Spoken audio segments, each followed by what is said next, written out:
I'm joined now by Calais Deputy Mayor Philippe Mignonnet. He's in the studio visiting Moscow. Thanks for joining us today. So good to have you on the programme.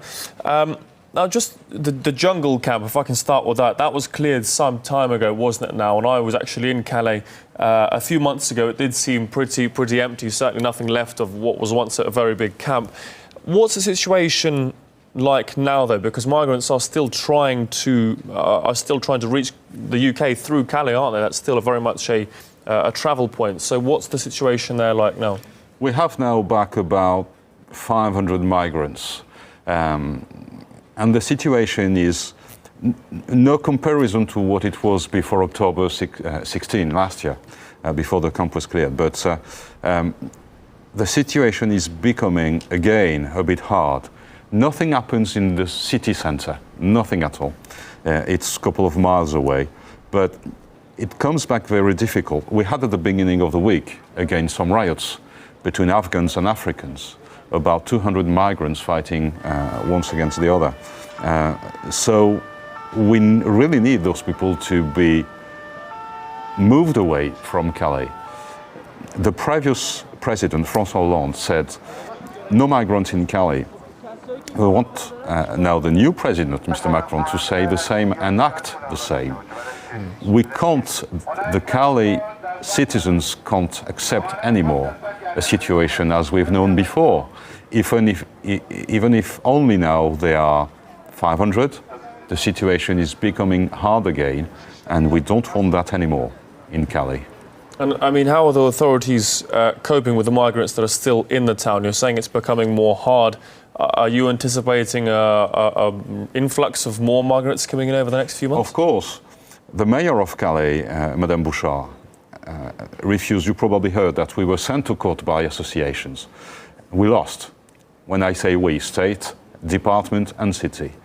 But we are refusing, us as a city, to fit any kind of facility. Why? The Home Office Minister created 2 new centres for migrants. So facilities are existing in at least those 2 centres. Migrants must go. It's not to say, would you like to go, would you accept? No, they must go in those centres. There is no way for the city to accept any kind of facility, because we know that as soon as something's created in Calais or in the Calais area, more migrants are coming. There was nothing at all. We now have about 500 migrants. State is fitting some water distribution points, toilets, etc. The migrants will stand again around those points, and more migrants will come. And on top of that, some associations are claiming more, and more you do, more you've got to give. So they must go to different centres. If they want to claim asylum, they can. Some are not claiming nothing at all, exception made, they want to go to England. England is refusing them. What do we do with them? It's up to the French government to make the decision. And you have some who will not be entitled to claim asylum, such as Afghans, for example, about 200 Afghans. They must be sent back to their countries. And it is to the French ministers to argue with the Afghan government and embassy, the Afghan embassy in France, because you need some paperwork to send back some people. They must force the authorities, Afghan authorities, to take their people back. You mentioned that the Afghans have to be sent back because their asylum applications will be rejected. But I mean, Afghanistan is many people will say, a very dangerous, war-torn country. I mean, surely there's a question of morality here as well. Is it safe sending these people back to a country where likelihood of death, injury, kidnap, etc. is very high? It's the case, but officially, for France anyway, Afghanistan is not in war anymore. So they are not entitled to claim asylum. I understand what you're saying, that considering it can be dangerous, but it can be dangerous anywhere in the world. Have we got to accept all the people saying it can be dangerous in their country? So I think United Nations have got to deal with it as well, to really say and consider where it's dangerous, where it's not dangerous.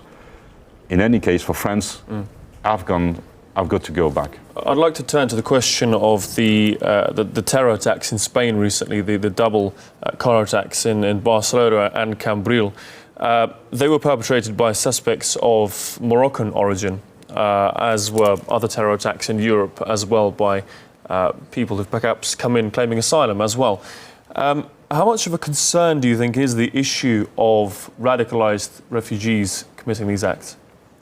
It's not only with the terrorist attacks, it's not only, we had the case in France where some people were born in France and after they decided to radicalise and this and that. So I think we really need a central office, European Office for Intelligence, dedicated on that. I know there is in Europe a project about it, but it's not only projects we need. We need to work on that. And even if they are born in France or Spain or wherever, born in Europe, once they go in the country to learn how to create attacks, they must be kept away from Europe. And they must stay in these countries. It's not to decide whether they come back and we treat them differently and we send them to centers to protect people, etc. No, they must be prohibited to come back. And we need intelligence, a real European intelligence service to work on that. Nobody in Europe, whatever they are, migrants or not, nobody in Europe can say, I'm safe in my country. Mm. And nobody's safe in their country. That's, of course, a key part of discourse now in the media, that no country is safe. We had the first one ever in Finland, in Barcelona, which is an unusual target. Do you think the terrorists are succeeding in spreading fear and panic and that feeling of real disconcert among Europeans, or are people standing firmly and resolutely? I would say both. It's not an answer, but who really know today their strategy, if any? I don't know if somebody is hidden somewhere or hides his mentality or his project, or if somebody wakes up in the morning and says, well, I will do an attack today. Nobody knows. This is where we really need intelligence. And we know in France, for example, you've got people, what they call fiche S. Those people must be much more controlled. It's not only to say, we know one day, perhaps, they could. No. Those people are known because of some ideas they have. They must be much more controlled. Mm. Again, nobody knows who tomorrow could do an attack, a terrorist attack. Nobody knows in the name of who could be done an attack. But intelligence must be reinforced. And people, personally, I'm not shocked at all if I'm controlled for any kind of reason. If you don't have bad ideas, you can be controlled 10 times a day, it doesn't matter. But some people are known, they must be much more controlled. But also, in some countries, we have Europe, all countries have got intelligence in foreign countries. Those must be reinforced as well. Mm-hmm. So it's about cooperation here? It's a real cooperation, and if somebody comes from a country with the idea to create terrorist attack, why does he leave his country? How can he leave his country? Mm. Intelligence must know he's about to leave. We have breaking news. Islam will dominate! Islam will dominate! A month doesn't go by without a terrorist attack. What is going on in this country? Because I no longer understand the rules. Because you're not allowing a conversation to admit that we have a problem. This man received death threats and we have all looked the other way.